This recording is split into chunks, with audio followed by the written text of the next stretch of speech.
بسم اللہ الرحمن الرحیم۔ ایک دفعہ کا ذکر ہے کہ ایملی نام کی ایک نوجوان لڑکی جس کا تعلق امریکہ سے تھا۔ ایملی امریکہ کے ایک ہائی اسکول جاتی تھی۔ ایملی اپنے ہائی اسکول کے پیارے جیک سے دیوانہ وار محبت کرتی تھی۔ انہوں نے اپنی نوعمری کے دوران ڈیٹ کیا اور یہاں تک کہ ایک ساتھ ایک ہی کالج میں گئے۔ کالج کے بعد جیک نے ایملی کو شادی کے لیے پرپوز کیا اور اس نے خوشی سے قبول کر لیا۔ ان دونوں کی شادی ایک خوبصورت بیرونی تقریب میں ہوئی تھی جس میں ان کے قریبی دوستوں اور خاندان والوں نے شرکت کی تھی۔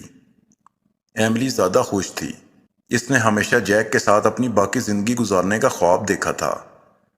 تاہم جیسے جیسے سال گزرتے گئے ایملی کو یہ احساس ہونے لگا کہ وہ اور جیک اتنے مطابقت نہیں رکھتے جیسا کہ اس نے پہلے سوچا تھا۔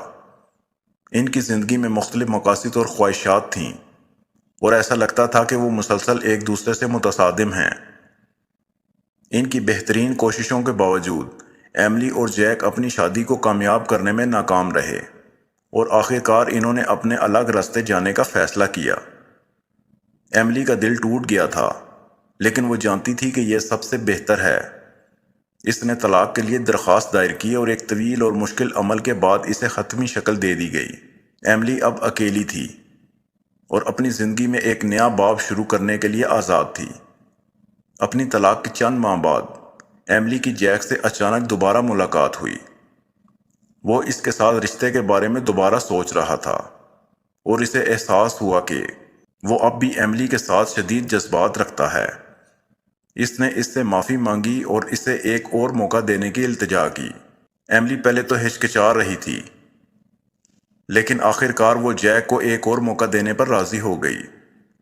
اسے احساس ہوا کہ اسے اب بھی اس سے گہری محبت ہے اور وہ اب بھی اپنے جذبات سے انکار نہیں کر سکتی۔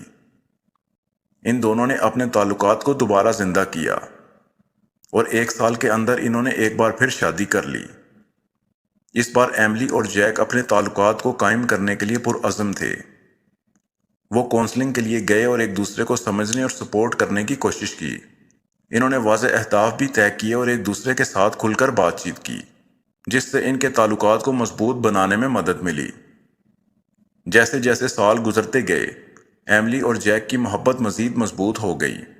وہ محبت کا دوسرا موقع ملنے پر شکر گزار تھے اور اس سے زیادہ فائدہ اٹھانے کے لیے پرعزم تھے۔ انہوں نے ایک ساتھ ایک خوشگوار زندگی بنائی اور اپنی باقی زندگی ایک ساتھ گزارنے کے موقع کے لیے شکر گزار تھے۔ آخر میں ایملی خوش تھی کہ اس نے ایک بار طلاق لینے کے بعد دوبارہ اپنے اسی شوہر سے شادی کر لی تھی۔ اس نے سیکھا کہ بعض اوقات چیزیں ہماری منصوبہ بندی کے مطابق کام نہیں کرتیں اور ہمیں ایک اچھے وقت کا انتظار کرنا چاہیے۔ ہمیں بہت جلدی نہیں کرنی چاہیے۔ وہ جیک کے ساتھ سچی محبت پانے پر شکر گزار تھی اور ان کے تعلقات کو زندگی بھر قائم رکھنے کے لیے پرعزم تھی۔ اس واقعے سے ہمیں یہ سبق ملتا ہے کہ کچھ چیزیں ایسی ہوتی ہیں کہ ہم چاہتے ہیں ہمیں فوراً مل جائیں لیکن ہم نہیں جانتے کہ یہ ہمارے لیے اس وقت ضروری ہے یا نہیں، بلکہ ہمیں ایک مناسب وقت کا انتظار کرنا چاہیے۔ کبھی بھی جلد بازی سے کام نہیں لینا چاہیے۔